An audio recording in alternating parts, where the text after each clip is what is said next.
नमस्कार साथियों, स्वागत है आप सभी का हमारे खुराना क्लासेस यूट्यूब चैनल पर। और आज की इस वीडियो में, आज की इस क्लास में हम बात करेंगे गणित के बारे में। और फर्स्ट ईयर के लिए जो गणित स्टार्ट की जाएगी, बहुत अच्छी तरीके से आपको समझाने की कोशिश करेंगे। तो आज की इस यूनिट में हम बात कर लेते हैं और इम्पॉर्टेंट क्वेश्चंस किस तरीके से आपके बनेंगे। उससे पहले आप लोग हमारे टेलीग्राम को ज्वाइन करो। वीडियो के डिस्क्रिप्शन बॉक्स में लिंक दिया गया है। बिना टेलीग्राम के कोई भी नहीं रहेगा, हर एक प्रकार की अपडेट आपको मिलेगी। तो पहली यूनिट का नाम आप सबको पता है कि गणित की नेचुरली बात करेंगे हम, गणित की प्रकृति के बारे में, नेचर ऑफ मैथमेटिक्स।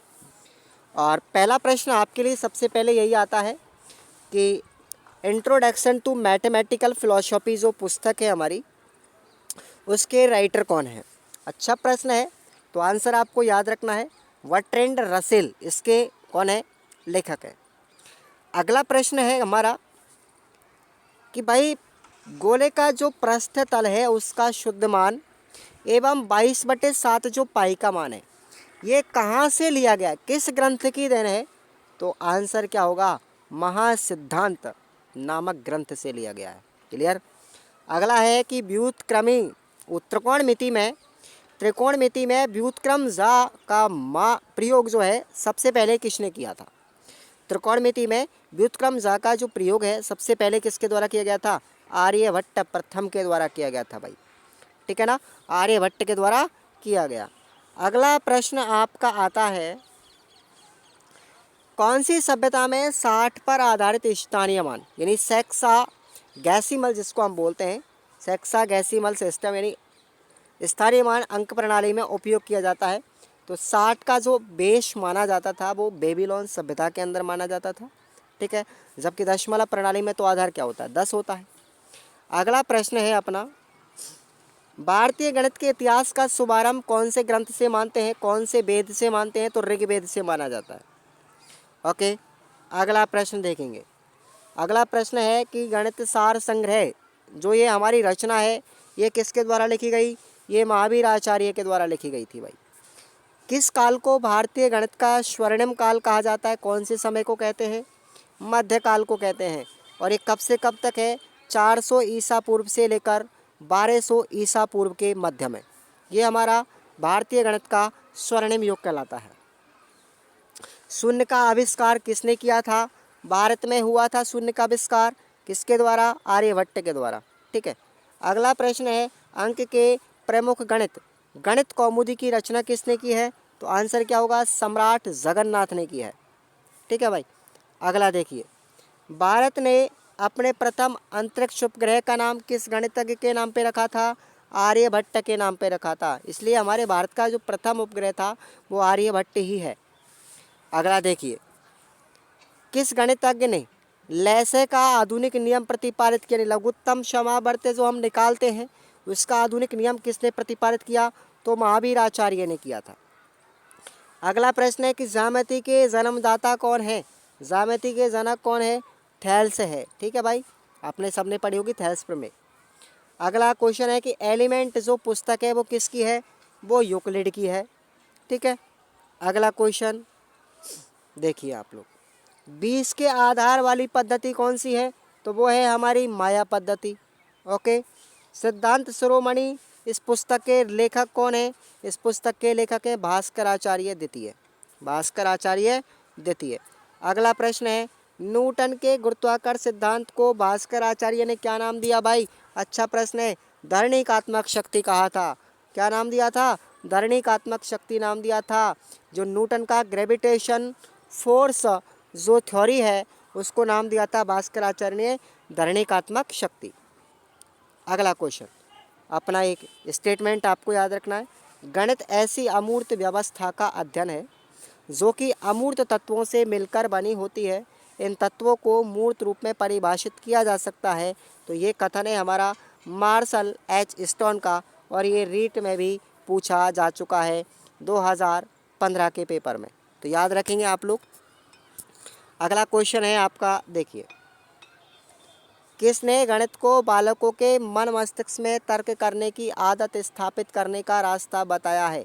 तो ये है, आंसर होगा इसका लॉक, जॉन लॉक है इसका पूरा नाम, ठीक है ना, याद रखेंगे। किसने गणित को सभी विज्ञानों का सिंहद्वार और कुंजी बताया है? आंसर हो जाएगा आपका रोजर बेकन ने। तो ये जो आपको कथन बता रहा हूँ ना मैं, ये कथन फालतू नहीं है, ये सब के सब फिर दोबारा रीट में पढ़ने पड़ेंगे, सेकेंड ईयर में फिर पढ़ने पड़ेंगे, तो अभी से याद कर लो।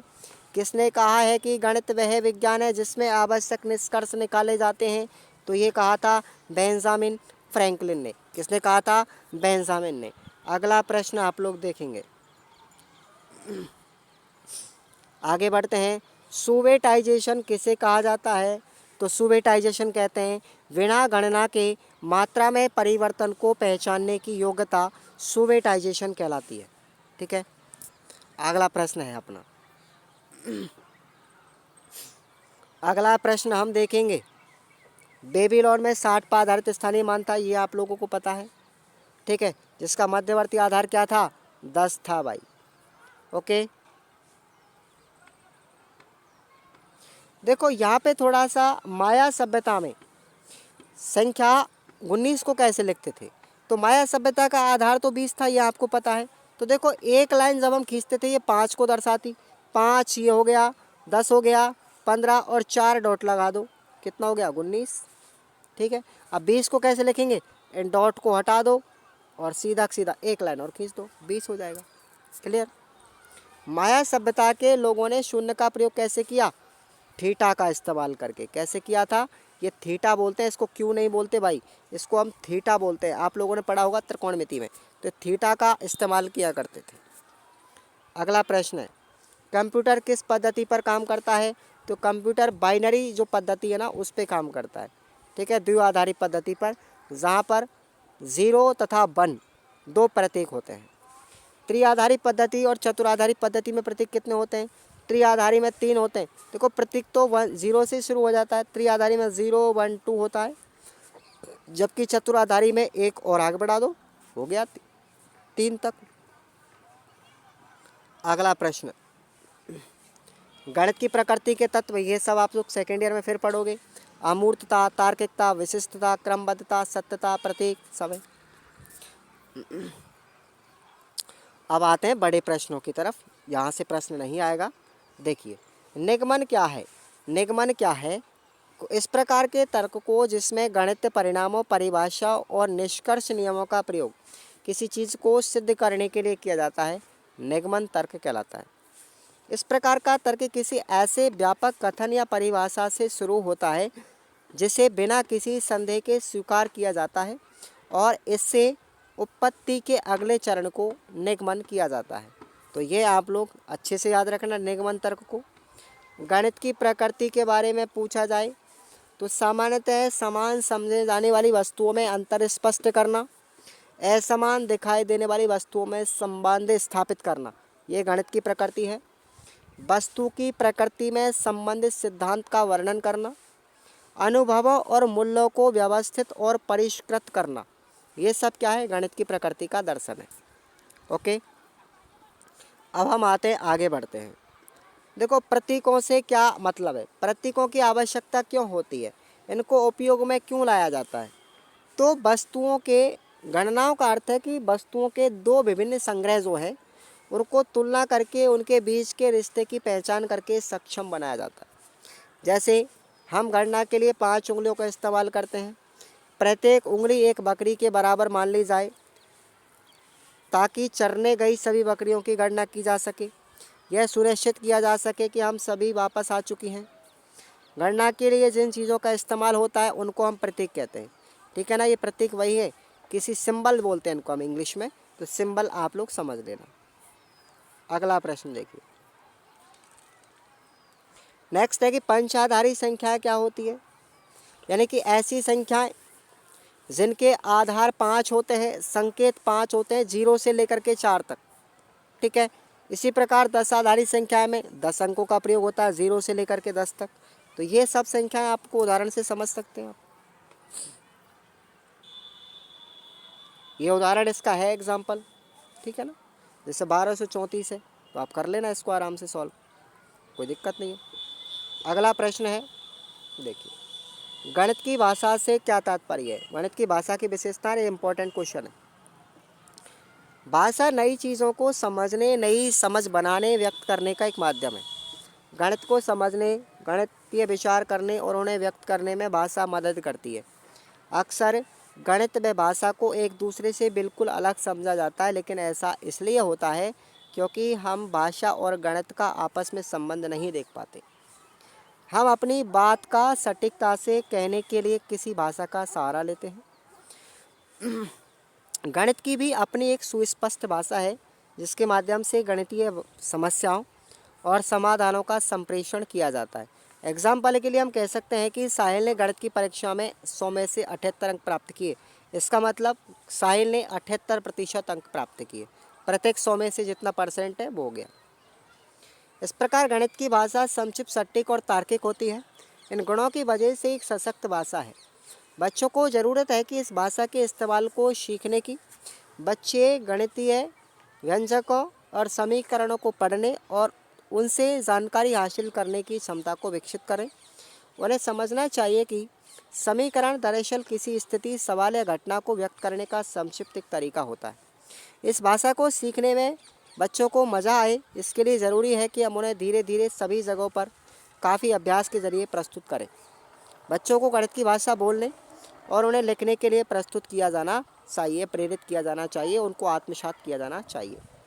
अगला प्रश्न है कि अमूर्तता किसे कहते हैं? अमूर्तता से आप क्या समझते हैं?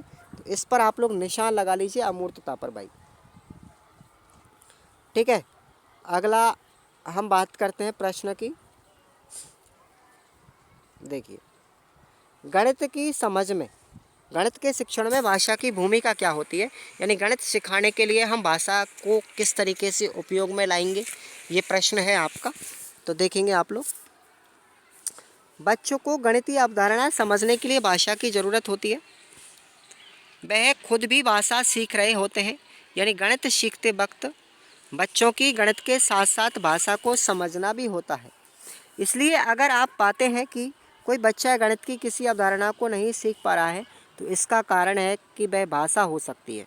इसका कारण भाषा है कि आपकी भाषा उस बच्चे के समझ में नहीं आ रही, जो उसे अवधारणा सिखाने के लिए इस्तेमाल की जा रही है। हो सकता है कि वह भाषा ही भ्रम पैदा कर रही हो, जैसा कि जब हम किसी कक्षा में घटाना पढ़ा रहे हों या पढ़ा दिए तो बच्चों को कुछ प्रश्न देने कर कहें कि भाई व्याकलन या अंतर निकालो, तो बच्चे व्याकलन और अंतर का अर्थ ही नहीं समझ पा रहे। बच्चों से कह रहे भाई बाकी करो, घटाओ, जब तो कर देंगे, और आपने क्लास में बोल दिया कि भाई व्याकलन करो इस सवाल का, तो व्याकलन का मतलब ही वो नहीं समझेंगे, तो सवाल को कैसे हल करेंगे? तो इस तरीके से हमारी जो गणित की अवधारणा है, गणित की अवधारणा में भाषा का सबसे बड़ा रोल होता है। तो इस तरीके से आप इसका आंसर लिख सकते हैं। बाकी तो आप लोग गणित की प्रकृति जो है, इस प्रश्न को आप लोग अच्छे से पढ़ के जाना है। ठीक है, ये प्रश्न इम्पोर्टेंट है निबंधात्मक में और 100% आएगा भी। तो निश्चित है आप लोग हमारे मॉडल पेपरों को भैया ज्वाइन कर लो यार, इससे बढ़िया और चीज़ मिलेगी क्या? मॉडल पेपर पढ़ो, आंसर सहित हैं, ज़्यादा आपको मुड़पच्ची करने की आवश्यकता नहीं है। यूट्यूब पे तो मैं दुनिया भर का मामला पढ़ा रहा हूँ, तो यूट्यूब से बजाय आप लोग ऐप पे आओ ना, अपने हैंड रिटन नोट्स लो ना, क्या दिक्कत आ रही है? और हैंड रिटन चीज़ पढ़ने में जो आनंद है वो किताब की शैली में कहाँ है? मैंने सारी चीज़ों को गागर में सागर लिखा है, तो आप समझिए भाषा को, और भाषा अगर आप लोग समझेंगे ना तो ही आप पेपर में कुछ लिख पाएंगे। ठीक है साथियों, तो खुराना क्लासेज ऐप पर जाइए, फटाफट डाउनलोड कीजिए और अपना काम करो तैयार। धन्यवाद।